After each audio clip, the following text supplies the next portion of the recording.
এই দেখো আমি একটা শাড়ি পরে নিয়েছি আজকে, সুতির শাড়ি, পুরনো। তার কারণ আছে, বাড়িতে তো আর শাড়ি পরা হয় না। তো আমাদের মন্দিরে যে বাৎসরিক কালী পুজোটা হয়, তোমাদেরকে বলেছিলাম, তো সেই পুজোটা হয়ে গেছে। পুজোর পরে আবার কিছু লোক মিলে, যেমন পুজোর দিন গ্রামবাসী প্রায় 300 লোক ওখানে রাতে প্রসাদ টোসাদ খায়, ওখানে বাড়িতে রান্না টান্না করে না।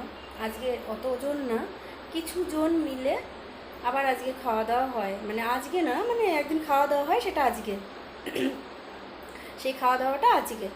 তো ওখানে যাচ্ছি, তার জন্য এই শাড়িটা পরে নিলাম। আর মন্দিরটা আমাদের বাড়ি, তার পাশে একটা বাড়ি, তারপরেই মন্দির, একদম কাছে।